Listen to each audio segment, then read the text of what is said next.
Hello मेरे प्यारे बच्चों, मैं रिंकेश कुमार आपका इस यूट्यूब प्लेटफॉर्म पर आपका स्वागत है।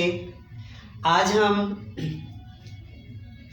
Class 10th physics lesson first, lesson का नाम प्रकाश, परावर्तन तथा अपवर्तन, पार्ट 2। आज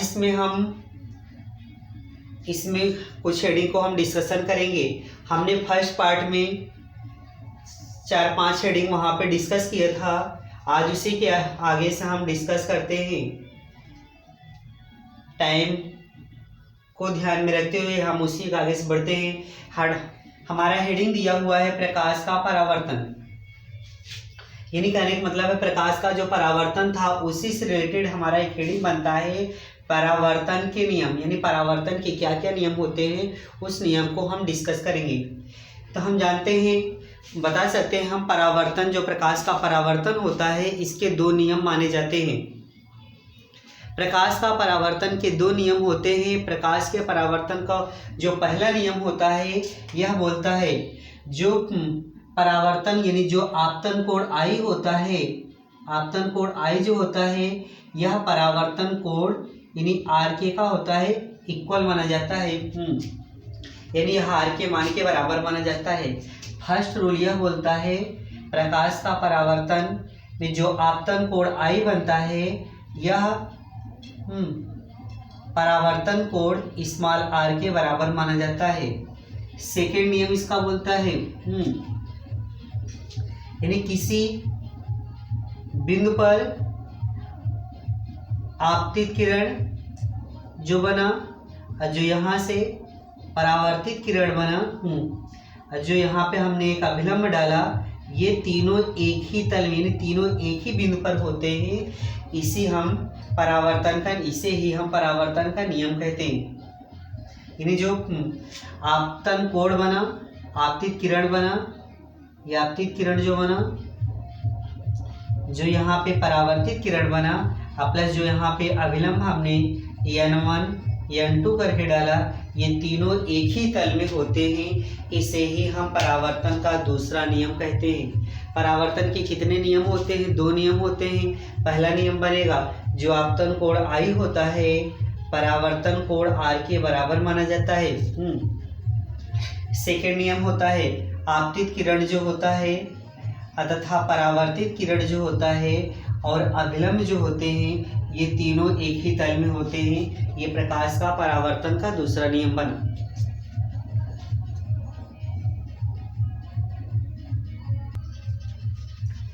देखिए इसमें दूसरा हेडिंग बनता है समतल दर्पण द्वारा प्रतिबिंब का बनना, यानी समतल दर्पण प्रतिबिंब का बनना ये किस तरह से बनता है, इसमें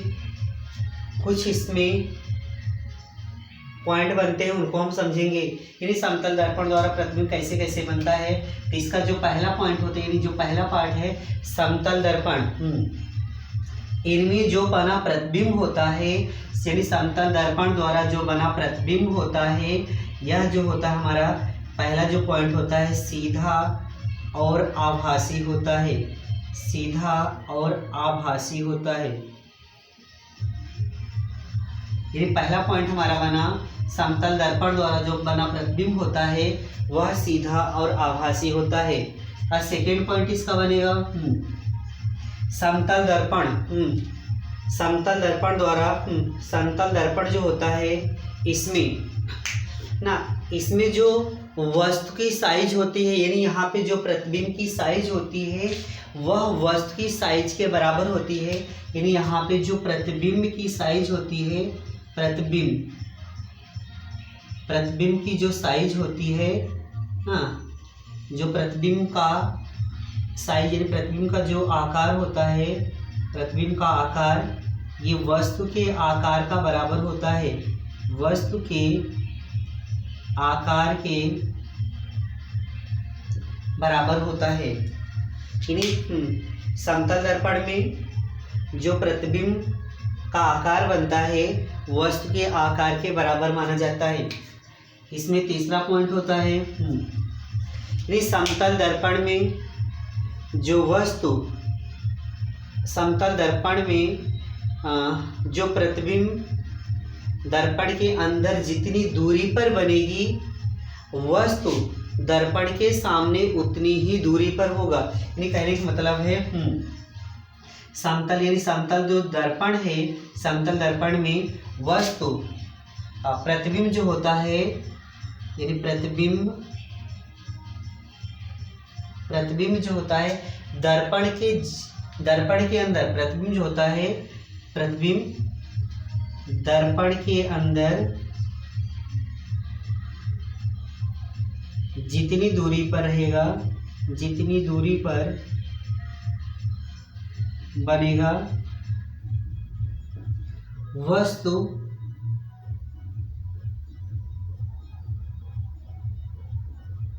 दर्पण के सामने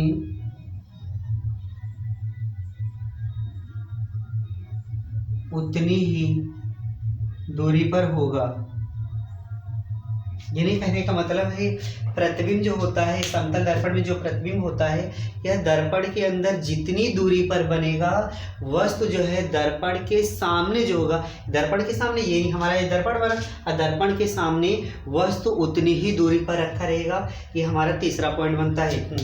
इसमें हमारा चौथा पॉइंट बनता है यानी प्रतिबिंब जो होता है, प्रतिबिंब जो होता है यानी हमारा ये दर्पण बना, प्रतिबिंब जो होता है दर्पण के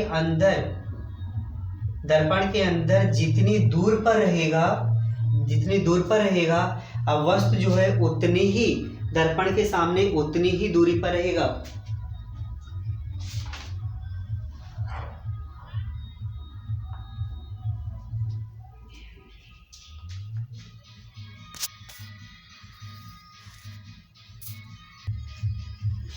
चौथा पॉइंट हमारा यहाँ पे चौथा पॉइंट बनेगा, कहने का मतलब है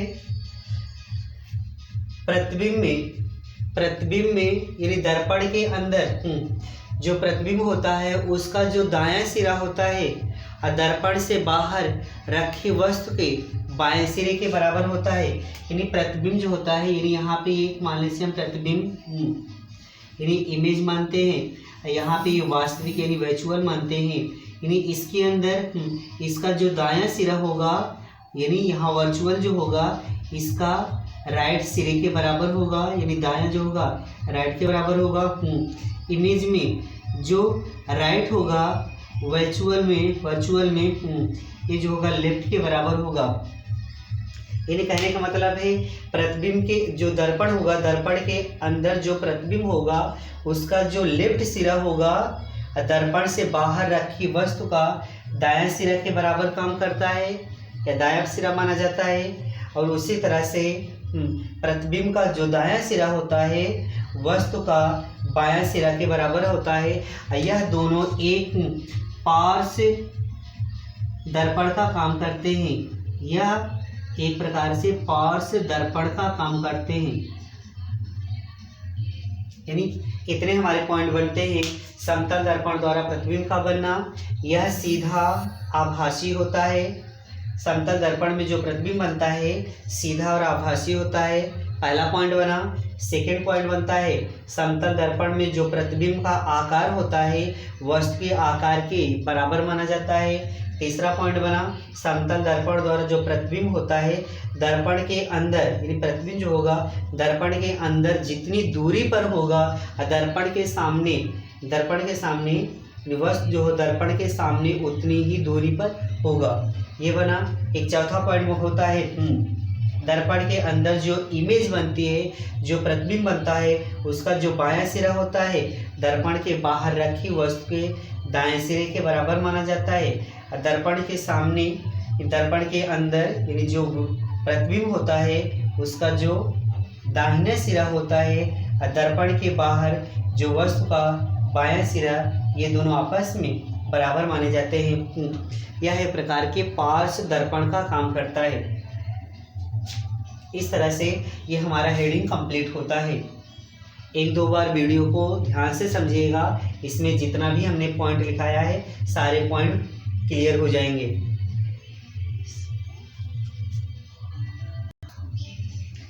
अगला हेडिंग हमारा बनता है गोली दर्पण किसे कहते हैं। जो हेडिंग है, अभी हमने दो हेडिंग डिस्कशन किया। एक हमने यहाँ पे पढ़ा परावर्तन संबंधित नियम,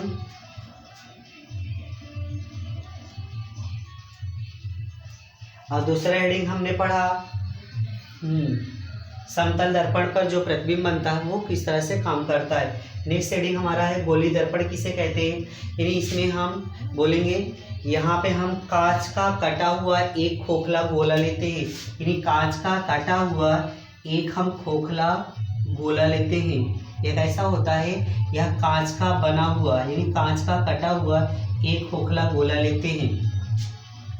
इसमें इसके दो तल होते हैं, यानी एक सामने एक पीछे होता है। इसके दो तल माने जाते हैं। किसी एक तल पर हम इसके दो तल माने जाते हैं, यानी यहाँ पे इसके दो तल माने जाते हैं। दो तल होते हैं किसी एक तल पर, यानी एक तल पर जो होता है, एक तल पर क्या होता है, सिल्वर या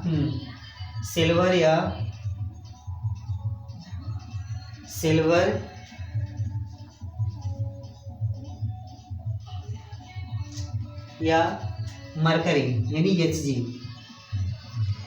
किसी एक तल पर सिल्वर या मरकरी का हम लेप कर देते हैं, यानी पॉलिश कर देते हैं। एक तल पर हम सिल्वर या मरकरी का पॉलिश कर देते हैं और उस पर हम आयरन ऑक्साइड का यानी आयरन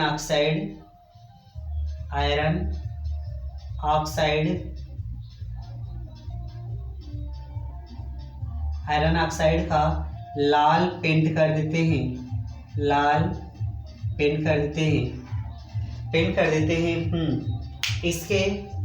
इसके दो पृष्ठ बनते हैं। एक धंसे हुए भाग को, यानी यहाँ पे दो भाग बनेगा। एक जो धंसा हुआ भाग होता है इसे हम परावर्तक यानी इसे हम अवतल दर्पण कहते हैं। और एक जो उभरा हुआ भाग होता है, यानी यहाँ पे जो उभरा हुआ भाग होता है इसे हम उत्तल दर्पण कहते हैं।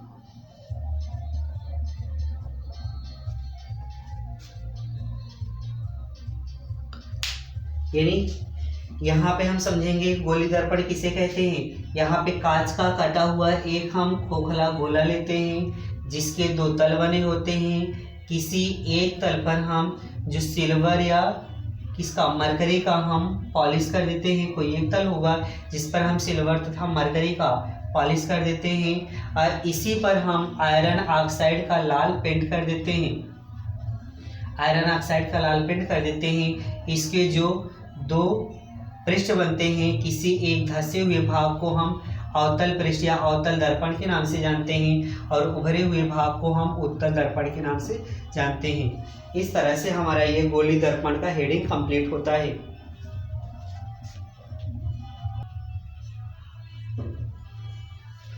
देखिए इसी आगे से यानी गोली दर्पण के दो पार्ट बनते हैं। दो दर्पण होता है, एक अवतल दर्पण होता है, एक उत्तल दर्पण होता है। अवतल दर्पण का जो फिगर होता है कुछ इस तरह से बना होता है। गोली दर्पण के किसी उत्तल पृष्ठ पर, अवतल दर्पण में हम देखेंगे यहाँ पे जो गोली दर्पण बने रहेगा, गोली दर्पण का जो उत्तल पृष्ठ होगा, उत्तल पृष्ठ के उभरे हुए भाग पर हम सिल्वर यानी Ag तथा मरकरी Hg या हम मरकरी Hg का हम पॉलिश कर देते हैं। यानी अवतल दर्पण के उत्तल पृष्ठ पर जो होता है यानी उभरे हुए भाग पर जो होता है सिल्वर या हम मरकरी का पॉलिश कर देते हैं और इसके धंसे हुए भाग पर हम क्या बोलते हैं, धंसे हुए भाग पर हम पृष्ठ यानी उसे हम परावर्तक पृष्ठ कहते हैं और इसी को हम अवतल दर्पण भी कहा जाता है। इसी को हम अवतल दर्पण भी कहते हैं। अवतल दर्पण किसे कहते हैं, किसी गोली दर्पण के जो उत्तल पृष्ठ होता है जिसका उभरा हुआ भाग होता है उस पर हम सिल्वर तथा Hg यानी मरकरी का पॉलिश कर देते हैं और उसके धंसे हुए भाग पर प्रकाश की किरण को हम गुजारते हैं जिसे हम परावर्तक पृष्ठ कहते हैं और इसी पृष्ठ को हम अवतल दर्पण के नाम से जानते हैं। इसमें हम सेकेंड हेडिंग पढ़ेंगे। इसका एक सेकेंड पार्ट बनता है, उत्तल दर्पण बनता है। उत्तल दर्पण किसे कहते हैं? सेम जस्ट उसी उल्टा काम करेगा, यानी यहाँ पे ये काम करेगा, इसके हम धंसे हुए भाग पर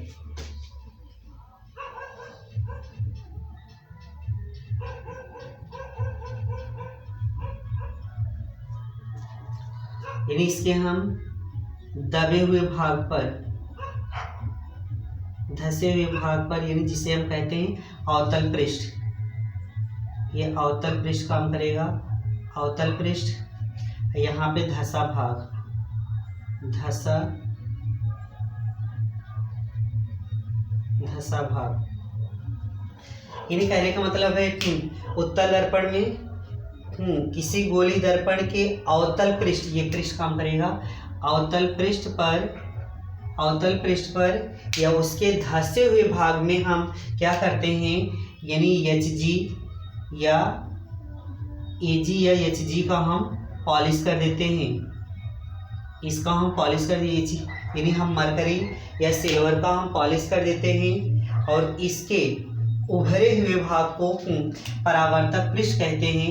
जो उभरा हुआ भाग होता है इसे हम परावर्तक पृष्ठ कहते हैं और इसी पृष्ठ को हम उत्तल दर्पण, यानी इसी को हम उत्तल दर्पण के नाम से जानते हैं। इस तरह से हमारे अवतल दर्पण व उत्तल दर्पण के हेडिंग कंप्लीट होते हैं। अब बस इस वीडियो में हम यहीं तक चलेंगे, इसके आगे जो भी हेडिंग रहेगा उसको हम नेक्स्ट वीडियो में प्रोवाइड करेंगे। अगर हमारी वीडियो अच्छी लगे तो इसको लाइक और सब्सक्राइब जरूर कर लेना और जो अपना राय हो उसे कमेंट बॉक्स में ज़रूर लिखिए, क्योंकि हम पढ़ने से हमको ये नया मोटिवेशन मिलेगा। लड़के क्या चाहते हैं, लड़कियों को कहाँ पे लगेगा हाँ यहाँ पे सर थोड़ा से और मोटिवेट होकर अच्छे से इसको और अच्छा से डिस्कशन करें, तो हम वहाँ पे और फोकस करेंगे और जो भी नया चीज़ अगर उनको अच्छा लगे तो वहाँ पे कमेंट बॉक्स में कमेंट कर देंगे। फिजिक्स से रिलेटेड जो भी होगा इसका चाहे न्यूमेरिकल बने, चाहे यहाँ पे ऑब्जेक्टिव क्वेश्चन बने या जितने भी क्वेश्चन बन सकते हैं सारी चीज़ को हम वहाँ पे डिस्कशन करेंगे। क्योंकि जब कमेंट बॉक्स में लिखेंगे तो हमको भी पता होगा हाँ लड़कों को किस चीज़ की आवश्यकता होगी। बस इस टॉपिक को हम यहीं तक रखते हैं, इस शेडिंग को यहीं तक रखते हैं। इसके आगे हम नेक्स्ट वीडियो में पढ़ाएंगे। Thank you.